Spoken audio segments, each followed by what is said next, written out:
How we doing, everybody? UFC Thoughts here, and today I'm going to be going over my picks and breakdown for every fight on UFC 313, Pereira vs. Ankalaev on March 8th, 2025. Timestamps in the comments below. Let's get right into it with the first fight of 12. We start with Djorden Santos versus Ozzy Diaz. I'll go with Djorden Santos on this one. Ozzy Diaz doesn't really strike me as that good. It can be tricky because he is very big for middleweight. But I think Djorden Santos can keep it a little more concise, stick to a game plan more. And Ozzy Diaz is chinny, and I don't think his takedown defense is really all that great. He's kind of like a glass cannon almost, but not even really a cannon, more like a glass flint knock, if you will. He hits like decently hard, but he just kind of crumbles. Djorden Santos, in my opinion, had a very solid performance against Will Curry. I don't think he'll be anything good. Honestly, I don't think Djorden Santos will be. He kind of is undersized for a middleweight. He's only 6 foot. And he's kind of not even like in shape. He's kind of like flabby, which is kind of shocking. But I think that his pace and pressure is very good. We saw that against Will Curry on the Contender Series, which was a good win. Another big, tall, dynamic middleweight that he fought. He's going from Will Curry to Ozzy Diaz. Will Curry's got a decent chin. Ozzy Diaz kind of just falls over after a little bit. I think Djorden Santos can kind of walk down Ozzy Diaz, and if he can't, Djorden can chop up the lead leg of Ozzy Diaz. He has a thudding fucking low kick. Great low kick does Djorden Santos. He has decent straight shots. Works well when he pushes people against the fence, which is what he usually does. Even in space, he can create clinch exchanges, which can push people against the fence. He's a marauder, man. I don't think Ozzy Diaz, he can't knock out Djorden Santos. I don't think he does, but I'll go Djorden Santos. I think that he'll either win by unanimous decision or he'll crumble Ozzy Diaz in the third round with a standing TKO. We move to Chris Gutierrez versus John Castañeda. Short notice, I'll go with Chris Gutierrez. I really think that a double weak weight cut is going to fuck up John Castañeda pretty bad. He cut to 140 already, so it's not going to be a crazy weight cut because this is at featherweight, but both of them are bantamweights. I think that John Castañeda, I think he would have beaten Douglas Silva de Andrade. I picked him for fuck's sake, but I think that Chris Gutierrez is just it's a little bit of a level up. You know what I mean? Chris Gutierrez, don't get me wrong, I think John Castañeda could use some tactics to really make this fight interesting, like his wrestling. But, I imagine Chris Gutierrez is pretty confident going into a fight like this against John. John's a guy who we will see back up an egregious amount, kind of allow himself to get backed up against the fence to try and pick his shots, kind of stay out of range, and then pick a body straight, and then go a low kick. There's going to be a crazy low kick battle happening here. I favor Chris Gutierrez. Chris Gutierrez has high-level experience. He's been 3 rounds with Pedro Munoz. He lost that fight. He went 5 rounds with Song Yadong. He lost that fight as well. But, he's in there with him. He never really got crazy hurt by Song Yadong. You know what I mean? He's beating the Quang Lees. He's beating the Olatunga Lees. He knocked out Frankie Edgar. He did do that. Goes to a decision with Andre Ewell. He leg kicked TKO'd Vince Morales. Dude, Vince is tough as shit. It's a solid TKO win. Chris Gutierrez beats the shit out of people's legs. When he's got you worried about the legs, he'll go up high, he'll go to the body. If Chris Gutierrez can get a flow going, he's very dangerous. But if John Castañeda could possibly even put in the threat of a takedown, I think that could play dividends for him. But I think Chris Gutierrez, in the offseason, has most likely, I hope, leveled up his wrestling defense. But yeah, I'll go Chris Gutierrez, unanimous decision, 30-27. We move to Mairon Santos versus Francis Marshall. I'll go Mairon Santos by second round KO. I'm pretty confident in this one. I'm not I'm usually all right, I'm a bit of a fence sitter. Sometimes I'm pretty confident Mairon Santos is going to beat Francis Marshall. Francis is decent. He is good. He's gone to split decisions, with William Gomez. He had the fight with Dennis Bajuka, which was a split decision. I don't think it should have been. I thought that he decently clearly won. But he's a very wrestly type guy, very strong wrestling. good strength in the clinch. He'll dump you on your head. He'll hold back control. He'll be able to hold you down, land some pitter-pat shots. Very explosive on the feet for the first round and a half. Very, rotund boxing. He'll explode with a 1-2 and then a hook and then try and bully you against the cage. Mairon Santos is probably one of my favorite prospects in the entirety of the UFC right now, and he's very underrated. Mairon Santos, one of the biggest contributors to my confidence is Mairon Santos on the Contender Series strictly fought wrestlers. You look at the competition he fought Con Offley, wrestler, Guillermo Torres, wrestler, Edwin Cooper Jr., who I'm pretty sure, I know that Guillermo and Khan were both very wrestle-heavy guys, and I think Edwin Cooper was kind of he was kind of more of a guy who could mix it up somewhat. He's more of a striker, I think. I don't really remember their fight, but he's got great takedown defense. Very strong in the clinch, very awkwardly built, very sound defensively on the feet. Crazy defense. He's got wicked long arms and a short torso. So his arms, he can have his hands by his chin, but his elbows are at his waist. He's got a really weird build, very fast, very clinical from range, which is where Francis Marshall really struggled against Dennis Bajukka and William Gomez, because they were both longer than him. And I think Francis slows down. I think he gets very, very loosey-goosey as the fight goes on. Round 2, he'll exert a lot of energy if it even gets there. And Mairon Santos, he'll kind of bait people in. He'll bait and switch. Head movement, crazy head movement on him as well. Great defense. I think Mairon Santos gets this one done relatively easily. Maybe he suffers some early collisions. But I think as the fight goes on, Francis will slow down and Mairon will just get better and better and better. And I think he'll chin Francis in round 2, kind of like a slip counter, catch him, kind of what he did to Con Offley, but maybe with a right straight instead of a hook. I think Francis Marshall dies. We move to Alex Morono versus Carlos Leal. I'll go Carlos Leal. This is a weird, I have to deal with the fact, Carlos is clearly on steroids. You know what I mean? He was clearly roided up when he fought Rinat Fakhretdinov, and he beat him. He did beat Rinat. I refused to, I picked Rinat Fakhretdinov. It's one of the worst decisions I've seen in my life. It's more clearly 3-0 Carlos Leal than 2-1 Rinat Fakhretdinov. But anyways, I just think Carlos Leal is better. I think it's going to be tricky for him early on. Because here's something that people don't, recognize with an Alex Morono. Unless you are Chaos Williams, right? And you just chin him in the first 30 seconds.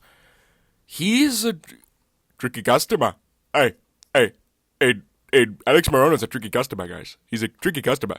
He's very fast, very unassumingly quick on the feet, and like I said, a tricky customer, man. This guy's, it's kind of hard to hit him at first, unless you're Chaos and you chin him very quick for absolutely no reason whatsoever. But Alex Morono, he's going to close decisions with Joaquin Buckley. He's making it close with Daniel Rodriguez. Carlos Leal beat Rinat Fakhretdinov, dude. And also Alex Morono fades. He fades pretty fast, especially if you put a crazy pace on him. Which Carlos Leal is going to do. Carlos Leal is going to be stalking forward. Alex Morono doesn't hit all that hard. You know what I mean? Carlos Leal has a great chin anyways. He's on steroids. He's not going to go for takedowns. He's just going to walk him down, throw, very mediocre combinations, but he has some thud. I think Alex Morono is going to be on the back foot a lot. He's going to be quick early, but he's going to fade into the second round. I think Carlos Leal, low kicks are going to add up, straight shots are going to add up, the body shots are going to add up. Carlos Leal digs to the body. He has great straight punches, great uppercuts. He's got great takedown defense, even if Alex Morono even dares to think about a takedown. I think Carlos Leal easily beats him if it gets out. If he can survive the tricky start that is Alex Morono, which he will, he should probably TKO him in the second or third round. We move to Bruno Ferreira versus Armen Petrosyan. Dude, this is a fucking tricky one. I think I'm going to go with Armen. I want to pick Brunno on the chance that he can fucking nuke him. But I think Armen has a style that can really nullify a lot of what Brunno does well. First of all, Armen pushes forward We've seen Brunno get bullied in the UFC before. And Armen, prior to the Shara fight, he's got a decent chin on him. The biggest weakness of both of these guys' games, honestly, is their wrestling. Their wrestling is not very good. Their wrestling defense, especially for both of these guys, is kind of piss poor. So I imagine that one of these dudes is going to try and grapple. I think it's going to be Armen. I think he's going to press the fight forward, which we've seen before makes Brunno tire out if you have a lot of output. Because Abus, what he did wrong in making Brunno tired was his output wasn't enough. He landed like 12 strikes in the first round, and then he got hurt in the second. Armen will throw 12 strikes within the first 30 seconds. He has a very wild pace. His hands are low, which is why I want to pick Brunno, because I think Brunno can definitely come over top with a right hand and absolutely murder Armen, because he does throw some naked leg kicks sometimes. But I do believe that Armen Petrosyan is good enough to maybe fix these small holes. I mean, dude, he was beating Shara in the striking for the most part. Like, it was competitive. He has a win over Gregory Rodriguez, and it wasn't a, weird KO that Brunno had. He went the distance with Gregory Rodriguez and actually started to outpoint him because Gregory started to get tired in that fight as well. I like that look, and that's a fight where Gregory was even using his wrestling, and he was able to get up from that, and Gregory's a strong motherfucker, I'll tell you that much. I really think that Armen Petrosyan can do well on the feet. It really depends on if Bruno Ferreira gasses out. I think if it's just a strictly stand-up fight, I think that Brunno has a better chance of knocking him out. I think if Armen is able to mix in a dirty clinch exchange here and there, maybe a takedown attempt here and there, try to wane on the gas tank of Bruno Ferreira, I think it'll pay a lot of dividends to his victory, because when Bruno's tired, he's tired. Like, he really starts to slow down, get really sloppy, and you can kind of see the strikes coming. Armen has a decent gas tank. Bruno's very explosive. He's very decent. Like, he is actually like an alright fighter. I think Armen Petrosyan is a little bit more technical than he is. But I can see a world where Brunno knocks him out. I think if he would knock him out, it would be very early. I think Armen can maybe, like I said, try and grapple, make Brunno tired, make him become a little, amped up, have a huge adrenaline dump, maybe get a unanimous decision, 30-27, 29-28. I think Armen might win. We move to Joshua Van versus Rei Tsuruya. I'll go with Joshua Van. It is not an easy fight to pick, though. Because this fight very well could turn into a Charles Johnson type fight where Joshua Van's down 2 rounds and has a really good third round. But I think Joshua Van might be able to edge out one of the first 2 rounds, most likely the second. Rei Tsuruya's striking is not that bad, as people will say it is. Early on, he's very crisp, very quick, good straight shots. The grappling really scares people. It really does. You could see it in the Carlos Hernandez fight, especially because his takedown entries are so fast. And I've seen, Joshua Van has good takedown defense. His reaction time is what kind of startles me. I see the Cody Djorden fight, the first takedown that Cody Djorden shoots. It takes, Joshua Van, literally a second after Cody Djorden starts shooting to even, think about defending the takedown. You know what I mean? So, Rei Tsuruya, very quick early on, he'll slow down. He will slow down, though, and that is what I've noticed about him throughout his career. One of the only flyweights in this entire UFC promotion that's actually younger than Joshua Van. I think Joshua Van, as the fight goes on, if he's able to defend takedowns, scramble a little bit, that's what usually a lot of flyweights have, is a lot of scramble ability, especially Joshua Van, for as little time as he's had in, wrestling conditions. He actually has employed it into his own, arsenal of game planning, is wrestling a little bit for Joshua Van. That Cody Djorden fight, that performance was beautiful. It really was. He got controlled for a little bit, never gave up any dominant positions, safely got back up to his feet. Rei Tsuruya is going to really be attacking shit. If he does get Joshua Van to the ground, it's going to gas himself out. That's what's going to happen. Rei Tsuruya, he'll throw little to nothing on the feet. He'll throw, little feeler shots. I wonder if Joshua Van is going to be super fearful of the takedown. He's called the Fearless, so I hope he doesn't. But if he does, it can very well turn into a fight where Rei Tsuruya is slightly outpointing Joshua Van, but I just don't see that happening. Joshua Van's going to take the first round off for the most part. He might come on late. That second round starts. Late first round, early, right as the second round starts, Joshua Van really starts fucking cooking, which is why a Rei Tsuruya pick for how much of an underdog is he? How big of an underdog is he against Josh? A plus 165, so not like a crazy underdog. He's also taking it on short notice. I forgot to mention that. Rei Tsuruya is taking it on short notice, so I imagine he will slow down even quicker. So I hope Joshua Van can pull this one out. I love Joshua Van. That's the dog. I love his boxing combinations. If he can push Rei Tsuruya against the fence and not get taken down, if he can just kind of like pebble shot him a little bit, I think Rei Tsuruya might feel it. He won't finish Rei Tsuruya because Joshua Van really can't finish anybody. He doesn't really have a lot of punching power, but he does wilt people with pressure and pace, especially a guy who slows down pretty quick in Rei Tsuruya. You'll see him taking really deep breaths in the first round after one grappling exchange. I think it'll pay dividends for Joshua Van to attack the body this one out and attack the legs. So Joshua Van, unanimous decision, 29-28. We move to the featured prelim, Curtis Razor Blaydes versus Rizvan Kuniev. We'll go Curtis Blaydes. It's just too big of a step up for Rizvan here. Rizvan's like a smudger. He's like a bully. He needs to push people against the fence and beat them by like feigning, and then he'll throw a barrage of punches, clinch them, throw knees. He'll kind of just like weigh down on people. There's no fucking way he's going to be able to do that against Curtis Blaydes. If he can do this, if he beats Curtis Blaydes, I will maybe shit myself. I really think that going from fucking, Cunha on the fucking Contender Series? Fucking Hugo Cunha, who did he beat? Eduardo Neves. This guy fought on the Contender Series too, didn't he? He did. He fought twice, and he lost twice. This is the guy that Janata Janice and Mick Parkin beat. I just don't really think that his style is going to be that effective against Curtis Blaydes. For one, his striking, in my opinion, isn't good enough, and I don't think he has enough power in his hands to do it. He's not a Lewis. He's not an Ngannou.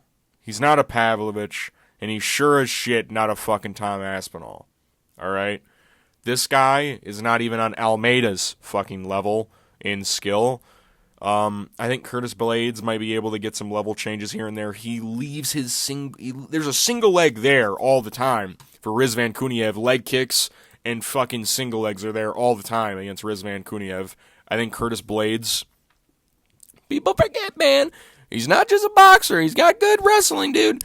I think that he'll be able to make a wrestling performance out of Rizvan Kuniev, who is just a fat guy, who is big and who is Russian, right? That's basically it for Rizvan Kuniev.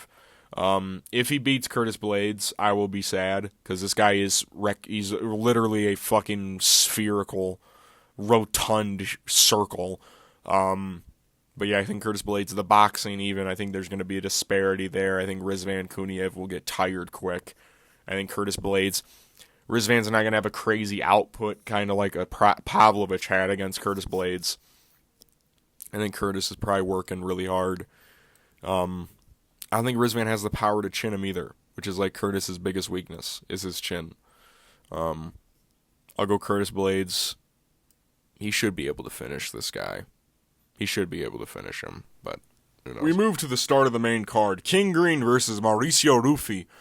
I think Mauricio Ruffy is going to knock out Bobby in the first round. I'll be honest with you. I'm looking at this matchup. Both are big guys for lightweight. Mauricio Ruffy is fucking huge for lightweight. Not tall, but he's like a big fucking fella for the weight class. 5'11", wide as shit, hits hard as fuck. That's going to be the difference. Both have good head movement. Both move their heads very well. They're both very fast, very explosive, especially Mauricio early on. King Green can, or Bobby rather, I'm going to call him Bob for the rest of this. You know, Bobby, he moves really well for like the entire fight. That's the thing. He's got better endurance than Mauricio will in this fight, and Bobby can make it very tricky. I think Mauricio honestly can bait him into throwing his traditional 1-2. He'll kind of taunt and then throw an explosive 1-2. I think Mauricio genuinely can no-look fucking uppercut or hook this fucking guy and knock him out and get a highlight for the fucking ages. Because let's be honest, Bobby's chin isn't the best, all right? It isn't the greatest chin in the UFC. How many of his, 5 knockout losses? He's been knocked out by Drew Dober. Jalin Turner basically murdered him. The Islam was a ground and pound, so that doesn't entirely count. But throughout his career, also Dustin Poirier as well. Throughout his career, he's getting hurt by people because he kind of just like taunts him, and then when you touch him, after the Jalin Turner fight especially, it seems like if you touch him, he'll go down. Mauricio Ruffy is one of the slickest strikers at lightweight, especially in that first round. You look at him, he's very patient. He's more of a counter striker than he is a super offensive guy. He'll have these little moments where when he's like the first one to go, he'll throw a feint jab and then go over the top. He did it against James Yontop a couple of times. But he is a supremely good counter striker. And Bobby will entertain the striking. He will go first. And that's why I think Mauricio is going to knock him out. It's because Mauricio is a better counter striker than he is a first foot forward type of striker. His counter striking ability is insane. So I think Bobby, early on, will try and taunt him, throw a little low kick. And that's another thing. Mauricio Ruffy, he'll be able to low kick in this fight, possibly set it up. He has brutal low kicks. And Bobby's hands are so low, man. So low. Like Han. Bars. Anyways, I just think Mauricio's going to catch him. The way that I predict it will happen is a bait and switch. Kind of bait him into throwing something. Kind of go over the top of the hook or an uppercut type of thing. I think Mauricio chins him anyways. Sad to see Bobby probably get knocked out again. We move to Amanda Lemos versus Iasmin Lucindo. I'm going to go with Amanda Lemos. I'll try and keep this short and concise. I think Iasmin Lucindo is alright, but she shouldn't have beat Marina Rodriguez, and I still remember that I picked Iasmin to win, and I thought that she lost. Amanda Lemos is a very tough fighter.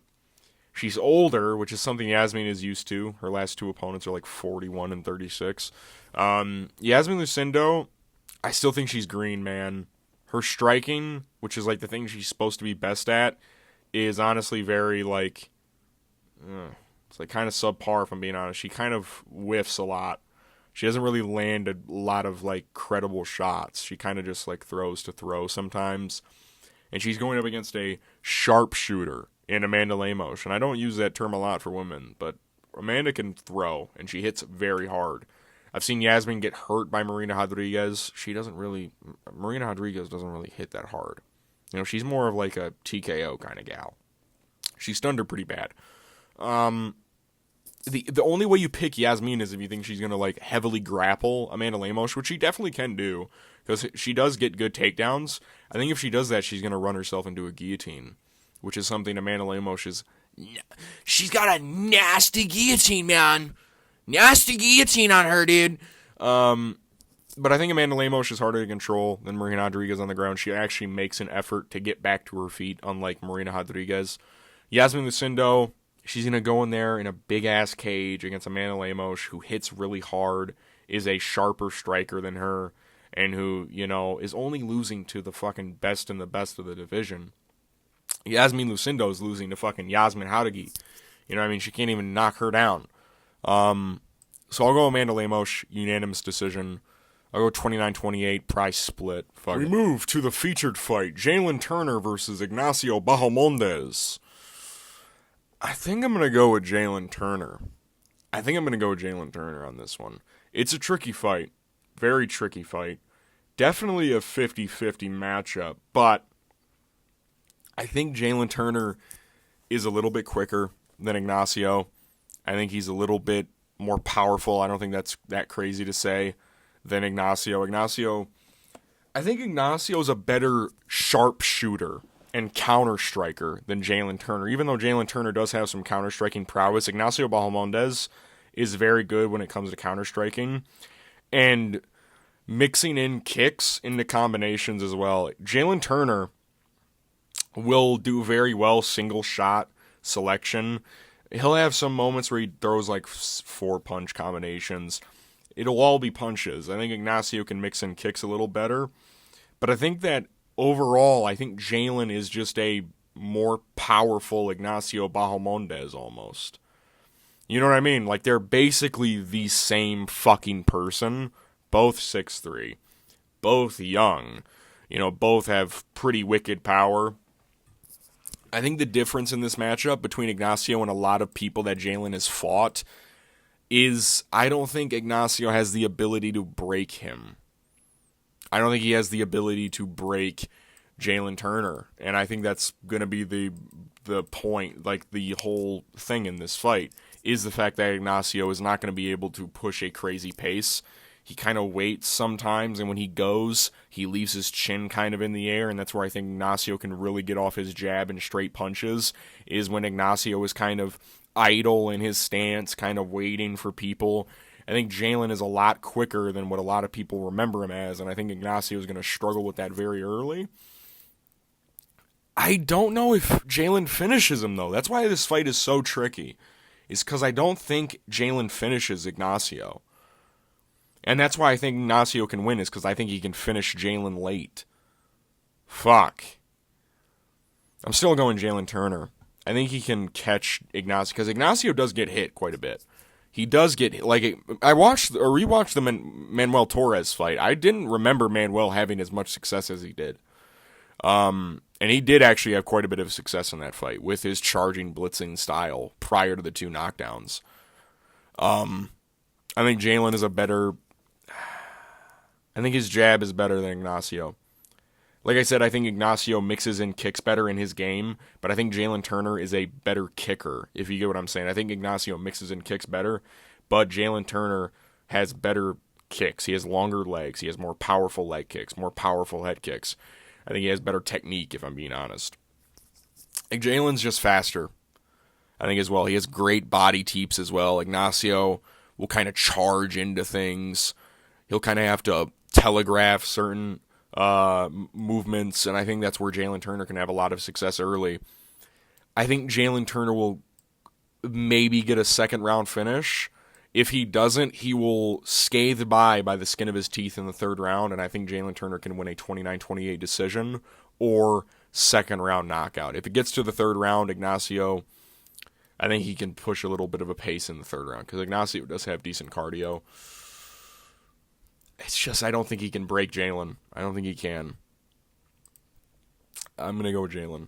We move to the co-main event. Justin Gaethje versus Rafael Fiziev 2. This one is super easy to overthink. I'm picking Justin Gaethje. I'm picking him by decision. I think it's going to go almost exactly like the first fight, but a little less competitive. I honestly am a firm believer that Rafael Fiziev has a good shot of winning the first fight. The first round was his. Second round was pretty close as well. The first 2 are close rounds. Third round is obviously Gaethje's, but I think in this fight, I think people are going to go into it thinking that Rafael Fiziev doesn't have a full training camp. I honestly think he does, but it's not Gaethje who he was training for. He was training for Gamrot, in fact. I think Rafael's going to be in good shape.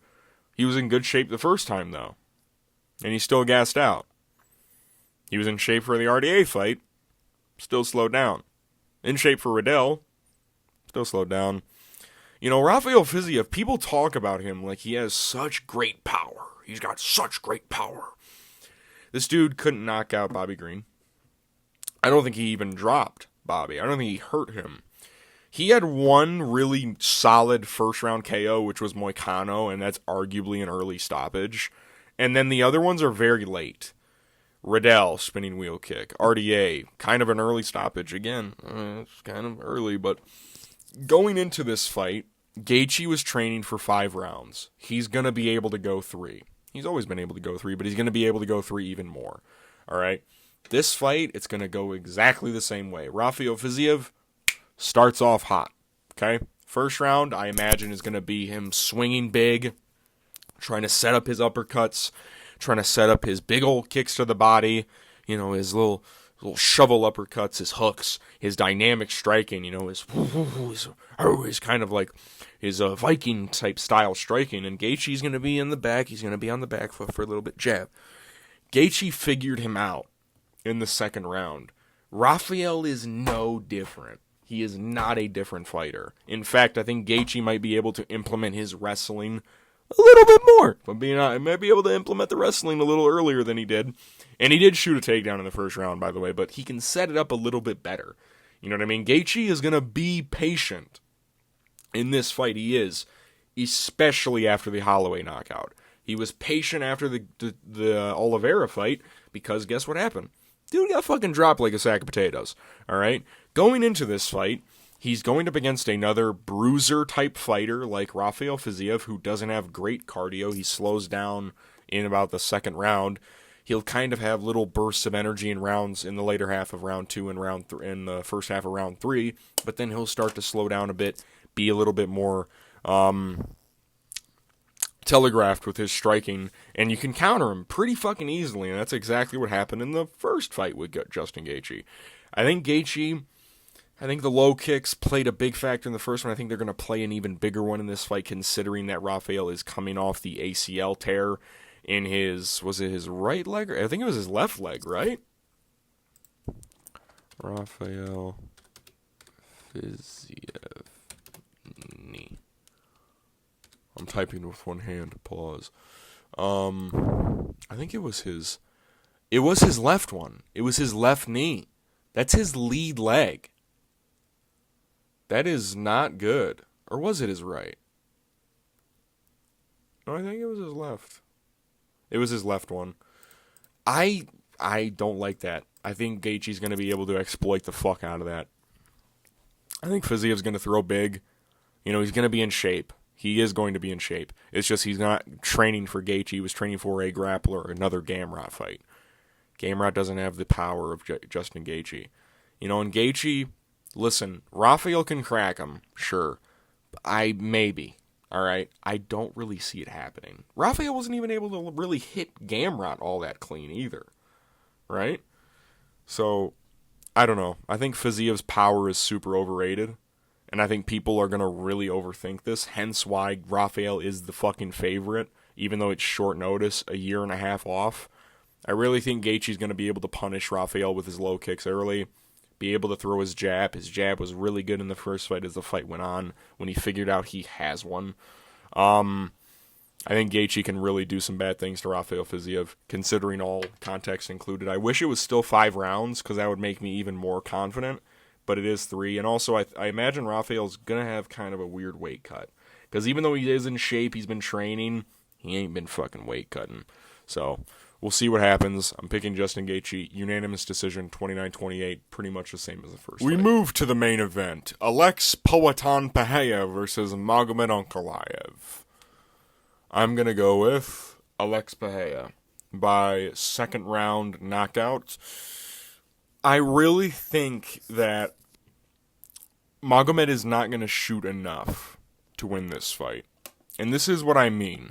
Well, I've said in other videos, I think Magomed Ankalaev is he's a better striker than he is grappler.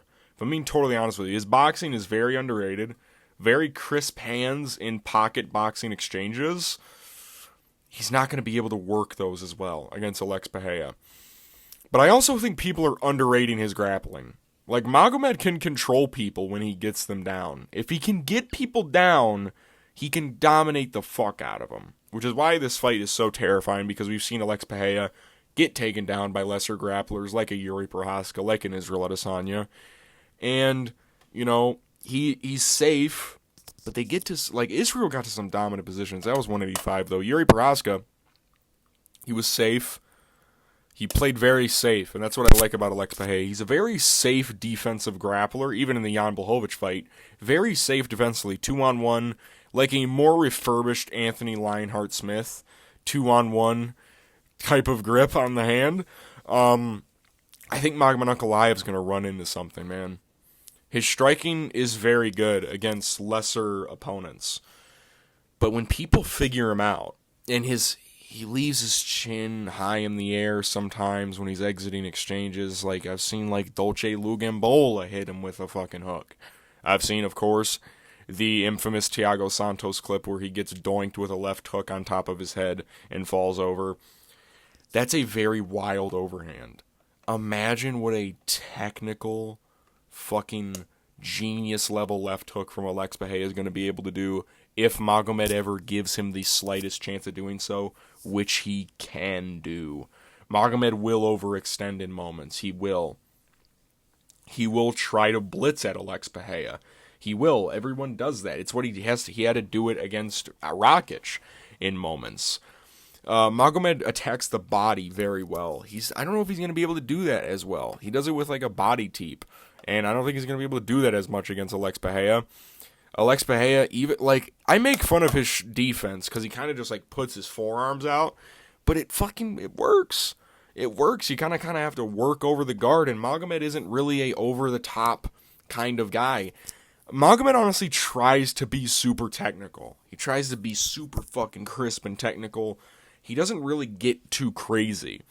That's what's going to be his downfall. He's going to try and out-technique a fucking elite level kickboxer in Alex Pereira and end up getting caught for it. And he's not done with the low kicks. Even though Magomed is mostly a southpaw, I believe, right? His base stance is southpaw, I believe. Does it have it here? It doesn't. Frick nuggets. I think he is a southpaw by trade. He can switch stances sometimes, but he prefers to be a southpaw. We've seen Alex Pereira work the lead leg of a southpaw before. He did it against Jamal Hill pretty well. His switch low kick is just as good.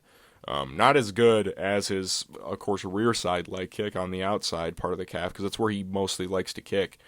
But he can still work it. All right? Magomed's not out of the clear yet. If Jan Blachowicz was able to do it, I think Alex Pereira is going to be able to do it with the low attack. When it gets to the aspect of if Magomed's able to take him down, that's where the fight gets a little tricky. If Magomed is able to take down Alex Pereira, he probably will hold him down for the round, which is a scary thought, especially early on if he's able to drain Alex Pereira, because we've seen Alex Pereira go into fights sick before, go into fights injured. Who knows if he's injured going into this one? He could be. But Magomed's also going into this during Ramadan. He's breaking his fast right now, which, I completely understand. He's going into a fucking fight. Like, it's kind of like, you kind of have to do it. But it seems like they've tried to make it so Magomed has a tougher time winning. He's going to probably have a brutal weight cut with Ramadan going on, because it's not like, he probably just broke his fast this week. That's what he said. It's that fight week is when he's breaking his fast, right? That's not, it's no bueno, right? Alex Pereira, I think just the combinations are going to work very well. If he hurts Magomed Ankalaev, Magomed will start panic shooting takedowns. And if Alex Pereira is able to keep his range and kind of like sprawl a little bit or palm the head and kind of shove it away, and I think we might see a stoppage where Magomed literally just kind of folds over, kind of like a Khalil Roundtree one, but maybe a little more brutal, because I think Alex Pereira will follow up. He won't just be like, is it over? He will follow up with left hooks because Magomed Ankalaev is talking shit. That's another thing, big head. No. But yeah, I think Alex Pereira has all the tools available to finish Magomed Ankalaev, especially early on. And even then, Alex Pereira has good cardio. He does have good cardio. Even while sick in Salt Lake City, Utah, dude had great cardio. He looked perfect in the fourth round. So, I don't know. I think Alex Pereira just has a better chance of winning because of Magomed Ankalaev. He's got low. What's his takedown accuracy? It's like 30. 31. Listen, Pereira's got what? Like a 81% takedown defense? 70. Yeah, I really just think that Magomed, he'll kind of be there to hit. He will be. He's got short-ass arms, too, for light heavyweight. He kind of does. That's weird.